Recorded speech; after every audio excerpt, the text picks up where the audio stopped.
Arvind Dharmapuri 1,09,000 majority కూడా పెంచుకున్నాడు క్రితం సారి కంటే. ఇక్కడ కూడా బీఆర్ఎస్ 3వ స్థానంలోకి పడిపోయింది. ఇక్కడ ఒక విషయం చెప్పుకోవాలి, అరవింద్ 2019లో గెలిచినప్పుడు బీఆర్ఎస్ అధికారంలో ఉన్నది, యాక్సిడెంటల్ ఎంపీ అన్నారు. యాక్సిడెంటల్ ఎంపీ అనుకోకుండా గెలిచిండు, ఏదో అడ్డుమారు గుడ్డి దెబ్బ అంతేగాని. కానీ వాళ్ళ నాయన పేరు చెప్పుకొని గెలవలేదు. కాంగ్రెస్ నుంచో వాళ్ళ నాయన మా పార్టీ మారినటువంటి టీఆర్ఎస్ నుంచో అరవింద్ ధర్మపురి గెలవలేదు. తను సొంతంగా బీజేపీలో చేరి బీజేపీ ద్వారా ఎంపీగా ఎన్నికయ్యాడు.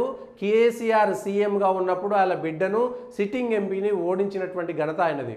ఆ వెంటనే టీఆర్ఎస్ ఏం చేయాలి, నిజామాబాద్ ప్రజలు ఎందుకో మమ్మల్ని తిరస్కరించారు, ఆ ప్రజలకు మేము అండగా ఉంటాము, నేను నిజామాబాద్ ప్రజల కోసం నిరంతరము కొట్లాడతా, అరవింద్ను ఎండగడతా అని చెప్పాల్సింది పోయి యాక్సిడెంటల్ ఎంపీ ప్రజలు ఆయనను గెలిపిస్తే ఆయనను అవమానించేటువంటి పరిస్థితి తీసుకొచ్చింది. ఇవాళ యాక్సిడెంటల్ ఎంపీ ఎవరు, రెండోసారి నిలబెట్టుకోవడమే కాకుండా తన మెజార్టీని పెంచుకొని అక్కడ కవిత ఏకంగా పోటీ చేయలేనటువంటి స్థితిలోకి పడిపోయింది. ఎవరు మళ్ళీ కవిత పోనీ నేను ఎంపీగానే పోటీ చేస్తానని పదవి తీసుకోకుంటున్నదా, ఉండలేక ఎమ్మెల్సీ తీసేసుకున్నది. పాపం నేను తప్పు పట్టట్లేను, మీ పార్టీ మీ ఇష్టం కావచ్చు, కానీ మీరు ఇతరులను విమర్శించినప్పుడు యాక్సిడెంటల్ ఎంపీ అని ఎట్లా అనగలిగారు? తను మిమ్మల్ని ఓడిస్తే మేము ప్రజల దగ్గరికి వెళ్ళి మేము మళ్ళీ అరవింద్ను ఓడిస్తా అని చెప్పాల్సింది పోయి ఇవాళ కవిత గారు పోటీ చేయలేనటువంటి పరిస్థితి. అరవింద్ మళ్ళా రెండోసారి గెలిచాడు. నిజామాబాద్ ప్రజలు మెజారిటీ కూడా పెంచారు, పసుపు బోర్డు తెస్తా అని తెచ్చుకున్నాడు. మళ్ళీ నేను కోరుట్లలో ఓడిపోయిన తర్వాత కూడా అక్కడ టీఆర్ఎస్ చేతిలో ఓడిపోయినాను, ఇవాళ కోరుట్లలో మెజారిటీ వచ్చింది. సో ఇవన్నీ అంశాలు పరిగణలోకి తీసుకోవాలి. సురేష్ షెట్కర్ గెలిచారు. ఇక్కడ బీజేపీ కాంగ్రెస్ చివరిదాకా పోటాపోటీగా వచ్చింది. ఇక్కడ బీజేపీ జహీరాబాద్ ఖచ్చితంగా గెలుస్తామనుకున్న చోట ఓడిపోయింది ఇది ఒక్క స్థానంలో.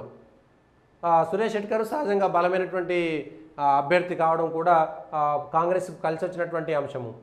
మెదక్ ఇదొకటి చెప్పుకోవాల్సినటువంటి అంశం. మెదక్ ఎందుకంటే కేసీఆర్ ప్రాతినిధ్యం ఉన్నటువంటి, కేసీఆర్ సొంత జిల్లా, కేసీఆర్ ఎమ్మెల్యేగా ఉన్నటువంటి గజ్వేల్లో కూడా ఈ మెదక్ కిందికే వస్తుంది.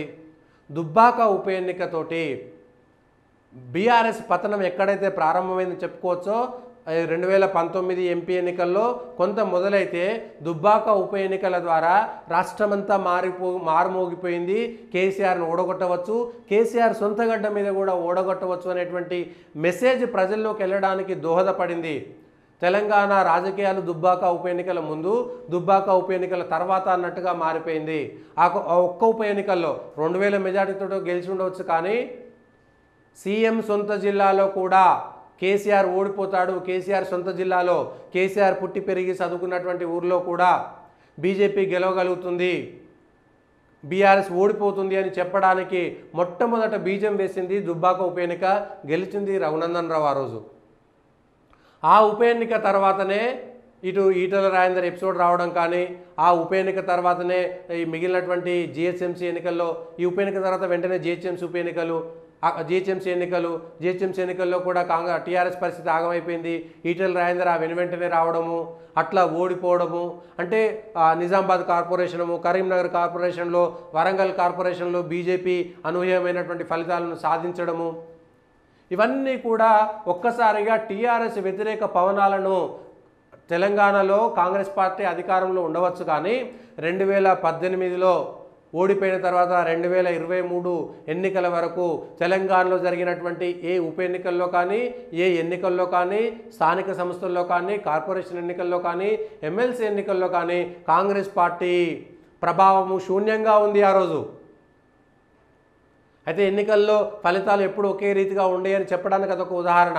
బీజేపీ మంచి పర్ఫార్మెన్స్ చేసి కేసీఆర్కు అత్యంత వ్యతిరేక పవనాలను క్రియేట్ చేయడంలో సక్సెస్ సాధించి విజయం సాధించినటువంటి బీజేపీ ఆ తర్వాత 1-2 చిన్న సంఘటనలతోటి వెనక్కిపోయి కాంగ్రెస్ పార్టీ ముందుకు రావాల్సినటువంటి పరిస్థితి వచ్చింది. సో ఇప్పుడు అదే దుబ్బాకలో చరిత్ర సృష్టించి రాష్ట్ర వ్యాప్తంగా ఆకర్షించబడినటువంటి నాయకుడు, ఆ తర్వాత ఇప్పుడు అదే మెదక్లో 25 సంవత్సరాల తర్వాత టైగర్ నరేంద్ర 99లో గెలిస్తే, మళ్ళీ ఇప్పుడు బీజేపీ ఒంటరిగా మెదక్లో కేసీఆర్, హరీష్ రావు అనుకున్నటువంటి దాంట్లో హరీష్ రావు నియోజకవర్గంలో కేవలము టీఆర్ఎస్కు 5000 మెజార్టీ మాత్రమే వచ్చింది. కేవలం 5000 మెజార్టీ మాత్రమే వచ్చింది. బీజేపీ కేవలం పటాన్చెరు మెదక్లో మాత్రమే లీడ్ వచ్చింది. సిద్దిపేటలో 62,800 బీజేపీకి వస్తే 33,000 కాంగ్రెస్కి వస్తే 65,501 65,501 టీఆర్ఎస్కి వచ్చినాయి. కేవలం 3,000 లీడ్ మాత్రమే సిద్దిపేటలో వచ్చింది. ఇది విషయం. మెదక్లో బీజేపీ లీడ్ వచ్చింది, పటాన్చెరులో లీడ్ వచ్చింది.